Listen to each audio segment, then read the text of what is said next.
De maneira geral, como foi o atendimento aos beneficiários de plano de saúde durante a pandemia? Senador Renan, houve um número expressivo de reclamações, contabilizando a partir de janeiro de 2020 a setembro de 2021, no montante de 280 mil reclamações.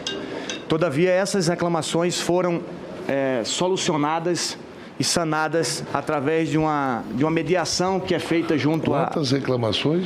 Ao todo, 284 mil reclamações. 284 mil reclamações. De toda e qualquer reclamação. O senhor sabe discriminar o plano, qual é 10 mil de um, 20 mil de outro? Qual? O senhor tem essa discriminação? Tem aqui. Tem a relação. A gradação? Só que não é só sobre Covid. Tem toda e qualquer reclamação eu estou pegando durante essa questão do período de pandemia. Mas é importante, né? Porque é um retrato, o corpo inteiro daquele momento ali também. E essas reclamações, elas foram solucionadas e sanadas pelas operadoras no percentual de 91%, ou seja, todas essas reclamações que foram feitas, a cada 10, 9 foram resolvidas, e quando a gente restringe para a questão da Covid em si, há um aumento um pouco maior, em torno de 93% dessas questões foram sanadas. Então, a ANS percebeu alterações na quantidade dessas queixas durante a pandemia?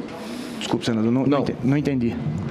Durante a pandemia, essas queixas que estão sendo citadas de maneira geral, teve uma alteração substancial? Houve em algumas situações específicas, há um aumento, a exemplo no período do teste sorológico, que nós não havíamos incorporado ainda, aí havia uma reclamação maior, ou seja, há uma certa sazonalidade, mas em regra, em média, ela permanece... O que a ANS fez para garantir o atendimento de qualidade aos pacientes? Que é o papel da agência. Senador, existe uma norma específica, uma resolução que estabelece o prazo para que haja esse atendimento dentro de um determinado período. Por exemplo, dos testes do Covid, ele tem que ser utilizado, tem que ser prestados de imediato. Utilizaram como urgência e emergência e são atendidos. Então, há essa resolução que ele precisa atender e cumprir dentro de um prazo. Uma vez não fazendo, aplica-se multa a essas operadoras. Os indicadores de qualidade das operadoras, eles sofreram algumas alterações nesse período da pandemia?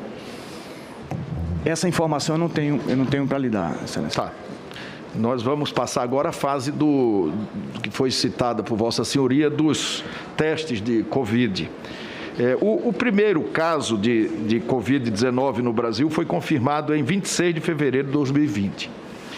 Mas a ANS exigiu que as operadoras de plano de saúde oferecessem testes para detecção da doença, RT e PCR, e sorologia apenas em agosto de 2020. Em função disso, eu queria fazer, são dados que nos foram passados pelo IDEC.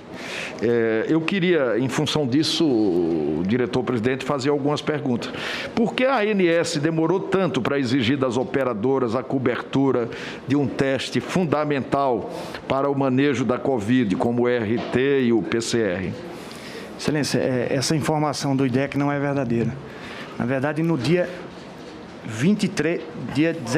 19 de março, ou seja, poucos dias após a decretação da pandemia, a agência incorporou de forma extraordinária o teste do RT-PCR, que é o teste considerado padrão, para que todas as operadoras tenham a obrigação de prestar esse tipo de teste a seus beneficiários. Então, essa informação não é verdadeira. Agora, com relação ao teste sorológico, que em razão da baixa qualidade durante esse período, a agência vinha acompanhando, fazendo estudos, e só foi incorporado no mês de junho de 2020, e mesmo assim só incorporamos o IgG e os anticorpos totais, não incorporamos o IgM.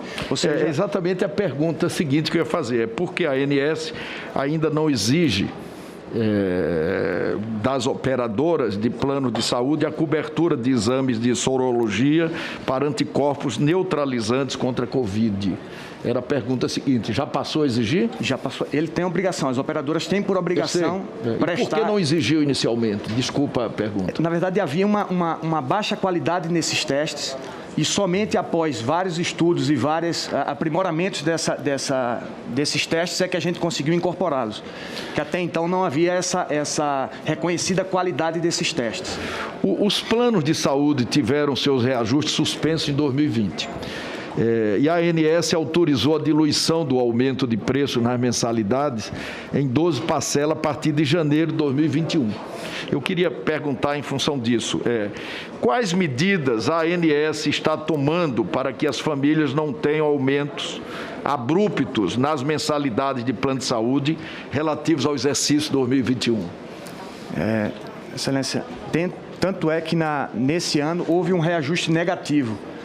Primeira vez na história, em razão exatamente da fórmula que existe para cálculo desses reajustes, primeira vez em que houve um reajuste negativo na saúde suplementar, em que as operadoras, na data dos contratos dos seus beneficiários, precisam dar esse reajuste negativo para os contratos individuais. Tá, então a ANS fez um estudo, um relatório sobre os impactos desses reajustes de continuidade dos beneficiários nos planos de saúde, no contexto da crise econômica. Houve isso? Houve, há um estudo. Essa redução é em reflexo da sinistralidade reduzida do ano de 2020, que acabou influenciando nessa redução do reajuste no ano posterior. Tanto que 2019, embora tenha sido um reajuste positivo em 2020, é reflexo da sinistralidade do ano anterior, 2019. No caso. Esse ajuste efetuado, ele tem provocado a desfiliação de famílias dos planos de saúde? De que forma isso impactou? Senador Renan, desde junho de 2016, só há crescente, o número de beneficiários só vem crescendo dentro da saúde suplementar. Durante a pandemia, houve um aumento na assistência médica de 1,5 milhão de beneficiários e para planos exclusivamente odontológicos, houve um aumento de 2,5 milhões de beneficiários, ou seja, é exatamente o contrário. As pessoas estão procurando a contratação de planos de saúde exatamente pela garantia que a saúde suplementar e as operadoras dão aos beneficiários que estão assistidos por essa saúde suplementar.